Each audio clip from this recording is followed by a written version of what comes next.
ఇప్పుడు రాష్ట్రంలో ఓహ్, కేసీఆర్, హ్మ్. ముఖ్యంగా కవిత చాలా యాక్టివ్ అయ్యారు. హ్మ్. కేటీఆర్ అక్కడ ఆ పార్టీ నుంచి ఇలా ముగ్గురు, ఒకటి హరీష్ రావు, ఒకటి నలుగురు. సో, ఇట్లాంటి ఒక సిట్యుయేషన్ ఉంది.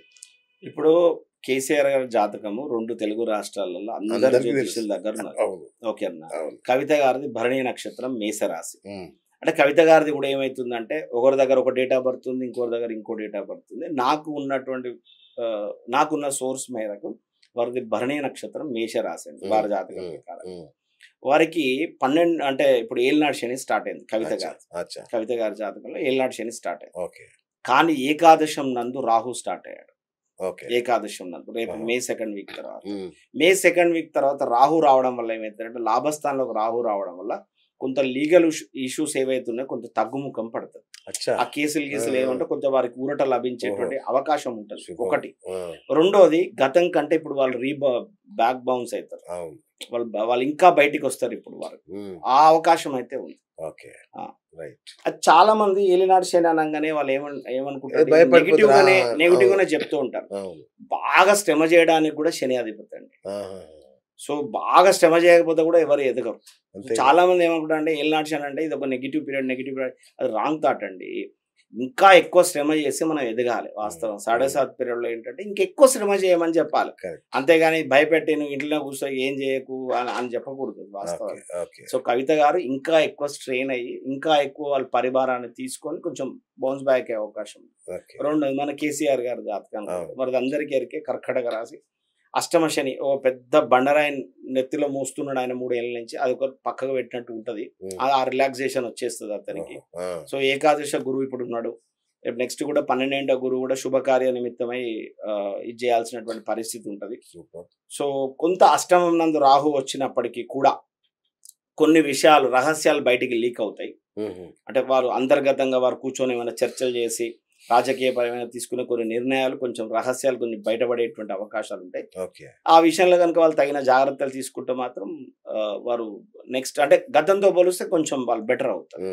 మళ్ళీ ప్రజలను కొంచెం ఆకట్టుకునేటువంటి అవకాశం ఉంటుంది. అంటే అష్టమ శని ఏం చేస్తుందంటే మనం ఏది మాట్లాడినా కూడా రిసీవ్ చేసుకోవడానికి ఇష్టపడరు. ఓకే. సో పాపం లాస్ట్ 3 years కి కేసీఆర్ గారి పరిస్థితి. ఓకేనా. సో ఇప్పుడు ఆ అష్టమ శని కూడా అయిపోయింది కాబట్టి సో ఇప్పుడు ఏమవుతారు మళ్ళీ తిరిగి వారికి కొంత అట్రాక్ట్ అయ్యే ఛాన్సెస్ ఉంటాయి. వారి మాటకు కానీ అంటే వారు మాట్లాడితే ప్రభావితం అవుతారు. ఇప్పుడు అట్లా కేటీఆర్ గారిది నాకు పర్ఫెక్ట్ అనాలిసిస్. ఉత్తమ్ కుమార్ రెడ్డి లేదండి వారి జాతకం కూడా నా దగ్గర. రైట్. పక్క రాష్ట్రంలో పవన్ కళ్యాణ్ అండ్ లోకేష్ బాబు. పవన్ కళ్యాణ్ గారి జాతక ప్రకారం నేను చెప్తున్నాను. వారి విషయానికి వచ్చేవారు ఈ సంవత్సరం గతంతో పోలిస్తే ఆ దూకుడు తగ్గుతుందండి. అచ్చా. అంటే ఆ నేచర్ కానివ్వండి ఆ దూకుడు స్వభావం అనేది తగ్గుతుంది. తగ్గి తను మెల్లగా పొలిటీషియన్ గా మారుతాడు. Maturity levels పెంచుకుంటాడు. గ్రౌండ్ లెవెల్లో కూడా జనసేన పార్టీ బలోపేతం అవుతుంది. రేపు నెక్స్ట్ అక్కడ జరిగేటువంటి స్థానిక ఎలక్షన్స్లలో కూడా మీరు గమనిస్తే జనసేనకు ప్రత్యేకమైనటువంటి ఓట్లు ఆ బ్యాంక్ సుస్థిరం. బీజేపీ పోతారని టాక్ సార్ బాగా. ఇప్పుడు అది నాకు తెలియదు. వారు తీసుకునే నిర్ణయాలు ఎలా ఉంటాయి నాకు తెలియదు కదా. బట్ వారి జాతక ప్రకారం నేను చెప్తున్నాను. ఈ ఇయర్ మాత్రం కొంచెం దూకుడు తగ్గించుకొని ఎట్లా పడితే అట్లా ఆవేశంగా మాట్లాడుతుంటారు కదా. ఆ ఆవేశంతో మాట్లాడకుండా జర ఓపికగా నిదానంగా చాలా పాలిష్డ్ పర్సన్ గా తను మారుతాడు. ఓకే. లోకేష్ గారి జాతకంలో ఈ ఆగస్టు తర్వాత నుంచి అదనపు బాధ్యతలు కూడా స్వీకరిస్తాడు. అంటే ఇప్పుడు ఉన్నటువంటి మంత్రపైతో పాటు ఇంకా అడిషనల్ శాఖలు కూడా తను చేసుకోవాల్సిన పరిస్థితి వస్తుంది. మంచి వృద్ధిలోకి వస్తుంది. డిప్యూటీ సీఎం అయ్యే ఛాన్స్ ఉందా అండి? అంటే జాతకంలో డిప్యూటీ సీఎం అవుతారా, సీఎం అవుతారా, పలానా శాఖ మంత్రి అవుతారా అని ఉండదండి. జనరల్ గా ఇప్పుడు నేను కాదండి ఏ జ్యోతిష్యుడు చెప్పినా ఎలా చెప్తారంటే గతంలో ఉన్న కొన్ని జాతకాలను తీసుకొని ఆ రాజయోగాలు ఎలా వస్తున్నాయి దానికి సంబంధించిన ఒక క్యాలిక్యులేషన్ చేసుకొని చెప్పే ప్రయత్నం చేస్తాం. కానీ అలా సీఎం అవుతారా అలా డిప్యూటీ సీఎంలు అవుతారా అని ఉంటుంది. రైట్. థ్యాంక్ యూ గురుగారు. చివరిగా రెండు ఏంటంటే ఈ దేశం భవిష్యత్తు ఎలా ఉంటుంది ఈ సంవత్సరం, ఈ రాష్ట్రం భవిష్యత్తు ఎలా ఉంటుంది? నేను చెప్పాను కదండి ప్రజలు కొంత భయాందోళనకు గురవుతారు. కొంత రెవల్యూషనరీ థాట్స్ పెరుగుతాయి పబ్లిక్ కి. కొంత వ్యతిరేకత అయితే ఏ ప్రభుత్వం వారైనా ఎదుర్కోవాల్సిన పరిస్థితి వస్తుంది. సో కాబట్టి ప్రజలకు వ్యతిరేకమైన నిర్ణయాలు తీసుకోకండి. బాగా ఏదో అద్భుతాలు చేసి డెవలప్మెంట్ చేసేస్తాం ఓవర్ నైట్ లో మన రాష్ట్రాన్నో దేశాన్నో మార్చే అవకాశం అయితే ఈ సంవత్సరం లేదు. సో కాబట్టి డెవలప్మెంట్ కంటే ఎక్కువ ఈ సంవత్సరం వ్యతిరేకమైనటువంటి విధానాలు లేకుండా జాగ్రత్త పడితే మాత్రం మంచిదండి. రైట్. అందరూ ఎదురు చూస్తున్న ఇంకొక ఇంపార్టెంట్ థింగ్ ఏంటంటే రియల్ ఎస్టేట్. రియల్ ఎస్టేట్ భూస్థాపితం అయిపోయిన పరిస్థితి రాష్ట్రంలో. దాని పరిస్థితి ఎలా ఉండబోతుంది? ఈ ఆగస్టు సెప్టెంబర్ నుంచి రియల్ ఎస్టేట్ కొంత కుదుట పడుతుంది. అవునా? కొంత కుదుట పడుతుంది. ఓకే. అందరు ఎదురు చూస్తున్నారు ఈ మాట కోసం. కుదుట పడుతుంది. ఓకే. అంటే ఇప్పుడు శని రాహుల్ కూడా ఇప్పుడు కలిసి ఉన్నారండి. ఇప్పుడు ప్రజెంట్ మే 2nd వీక్ వరకు కూడా అలాగే ఉంటారు. ఓకేనా? సో తర్వాత కుమ్మంలోకి వస్తాడు రాహు. ఓకేనా? కుమ్మంలోకి వచ్చిన తర్వాత అప్రాక్సిమేట్ లో 1.5-2 months పడుతుంది తను అక్కడ సెటిల్ అవ్వడానికి. సో మీరు కనుక గమనిస్తే ఆగస్టు నుంచి కొంచెం రియల్ ఎస్టేట్ పుంజుకునేటువంటి అవకాశం. ఆగస్టు నుంచి పుంజుకుంటాం. సో థ్యాంక్ యూ గురుగారు. అంటే చాలా అద్భుతమైన విషయం ఏంటంటే గత కొంతకాలంగా మన ఛానల్లో మన ఇంటర్వ్యూస్ వల్ల కాలర్స్ మీరు మాట్లాడుతున్నారు వాళ్ళతో. వాళ్ళు చాలా చాలా సంతృప్తిగా ఉన్నారు కాలర్స్ కూడా. అంటే మీరు ఏం చెప్పినా కూడా అంటే మిగతా జ్యోతిష్యులకు మీకున్న యూఎస్పి అంటే యూనిక్నెస్ ఏంటంటే వాళ్ళకి అన్ని డీటెయిల్స్ ఇవ్వాలి. మీకు ఏ డీటెయిల్ ఇవ్వక్కర్లా. Date of birth, place of birth చెప్తే మీరు మీ రోమాలు కూడా చెప్పేస్తున్నారు. మీరు రోమాలకు సంబంధించిన విషయాలు కూడా చెప్తున్నారు. ఆ విషయంలో అద్భుతమైన రెస్పాన్స్ మన ప్రేక్షకుల నుంచి. అయితే గురూజీ అంటే ఈ పరిహారాలు ఇవన్నీ చెప్తున్నారు కదా, ఏంటి అంటే వీటి వల్ల నిజంగా జనాలకి అన్న ఉపయోగం ఉంటుందా? అన్న మంచి జరుగుతుందా? మంచి విషయం అండి. ఇప్పుడు ఏదైనా కానివ్వండి, ఈ శాస్త్రం ఎవరు కనిపెట్టారు, ఎవరు రచించారు? మన పూర్వీకులు, పెద్దవారు, ఋషులు చేశారు.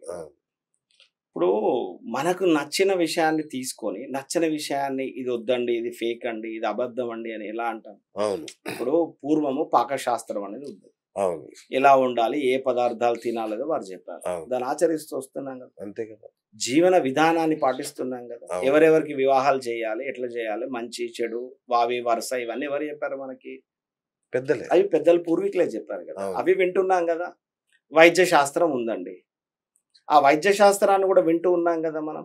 అది ఆచరిస్తూనే ఉన్నాం కదా. ఇప్పుడు చిన్న చిన్న చిట్కాలు మన ఇంట్లో చేసుకుంటుంటాం కదా. ఇప్పుడు జలుబు వచ్చింది, కషాయం తాగమని అంటున్నారు. బాగా దగ్గులేసింది, దాని కరక్కాయ కషాయం తాగమని చెప్తున్నారు. ఇలా ప్రతిదానికి ఇంట్లో మనం సూత్రాలు పాటిస్తున్నాం కదా. మరి వాళ్ళు చెప్పిందే కదండి ఈ జ్యోతిష్యం, వాస్తు కూడా. వాస్తవంగా ఏంటంటే చాలా కొన్ని లక్షల కోట్ల శ్లోకాలతోటి జ్యోతిష్యం ఉందండి. సో ఇప్పుడు మనం వాడే జ్యోతిష్యం వాస్తవంగా 90% అంతరించిపోయింది. లేదు అసలు ఇప్పుడు అంత జ్యోతిష్యం లేదు. ఆ మిగిలిన 10ని పట్టుకొని ఇప్పుడున్న కాలక్రమేణా కొంత రీసెర్చ్ చేస్తూ కొంత చెప్పే ప్రయత్నాలు చేస్తున్నాం. నేనేం చెప్తున్నానంటే దయచేసి అర్థం చేసుకోండి. ప్రేక్షకులకి నా నుంచి ఒక విన్నపం ఏంటంటే, నా 27 సంవత్సరాల జ్యోతిష అనుభవంతో చెప్తున్నాను, అతి విశ్వాసం వద్దండి. నేను పొద్దున్న లేస్తే నేను గురుగారిని అడిగే చేస్తా ప్రతిదీ. నేను ఫ్రిడ్జ్ కొంటే కలర్ అడుగుతా, చీపురు కట్టి వాళ్ళ కొనాలనా, ఇలా పిచ్చి పిచ్చిగా కాకుండా అవిశ్వాసం వద్దు, అతి విశ్వాసం వద్దు. నేను ఎట్లయితే అట్లయితుంది, రాసిన ప్రకారమే జరుగుతుంది, దాంట్లో అయ్యగారు చెప్తే మారుతుంది అని కూడా అనకండి. రైట్. చూసుకోండి, చెక్ చేసుకోండి, ఒక జ్యోతిష్యుడిని సంప్రదించండి, ఒక ఫ్యామిలీ ఆస్ట్రాలజర్ని మెయింటైన్ చేయండి, తను చెప్పేది వినండి, మీకు అర్థమవుతుంది అతను జెన్యూనా లేదా అర్థమవుతుంది. ఇప్పుడు ఈ నెల రోజులలో సుమారుగా ఒక 110-120 కాల్స్ తీసుకున్నా నేను. ఈ 120 కాల్స్ తీసుకున్నప్పుడు నేను ఏం చెప్పాను, మీరు నాకు ఏం చెప్పకండి. ఎందుకంటే నేను చెప్పేది మీరు ఎలా నమ్ముతారు? సుమన్ శర్మ మీరు ఎందుకు నమ్మాలండి? So date of birth, time of birth ఇవ్వండి. నేనే మీ జాతకానికి సంబంధించిన అన్ని విషయాలు చెప్తాను. మ్యాచ్ అయితే నన్ను నమ్మండి, మ్యాచ్ అయిపోతే చెప్పించుకోకండి అని అంటున్నాను కదా. కరెక్ట్, అవునా కాదా? సో అలా నమ్మాను జ్యోతిషాన్ని, ఇది సైన్స్ అనే విషయం నమ్మాను నేను. అదే చెప్తున్నాను. నేను ఏమంటున్నానంటే, నేను ఈ ప్రాబ్లమ్స్ చెప్పినా కూడా ఒకవేళ ఆ ప్రాబ్లం సొల్యూషన్ నేను ఇవ్వనండి. సొల్యూషన్ నేను ఇవ్వను. నేను ఏదో పరిహారం చెప్తాను, నేను ఈ పూజ చేయండి, ఆ పూజ చేసుకోండి, కొంత తగ్గుముఖం పడతాయండి అని అంటాను. బట్ ఆ ప్రాబ్లం సొల్యూషన్ నేను ఇవ్వనండి. ఈ ప్రాబ్లం ఇలా ఉంటుందని నేను మీకు ఐడెంటిఫికేషన్ చేసినప్పుడు నీకు ఒక నాలెడ్జ్ ఉంటుంది కదా, నువ్వు తెలివితేటలు ఉంటాయి కదా, నీ ప్రాబ్లం నువ్వు ఎలా సాల్వ్ చేసుకోవాలి దాని అడుగులు వేసుకుంటావు కదా. అదే జ్యోతిష్యం అండి, గైడ్ చేస్తుంది. ఇది అమాంతంగా తలరాతలు మారిపోతాయి, వీడు ఇప్పుడు చచ్చిపోతాడు, వాడు అప్పుడు చచ్చిపోతాడు, వీనికి ఇది జరిగిపోతుంది, బ్లైండ్గా ఇలా ఉండదండి. అలా ఎట్లా పడితే అలా చెప్తే కూడా కొంచెం అపహాస్యం అవుతుంది. వాస్తవం వృత్తి అపహాస్యం అవుతుంది, మా చెప్పే వాళ్ళని కూడా జోకర్ కింద చూస్తారు. సో అట్లా కాదండి. Date of birth, time of birth ఇవ్వండి, ఆ జ్యోతిష్ సంప్రదించండి.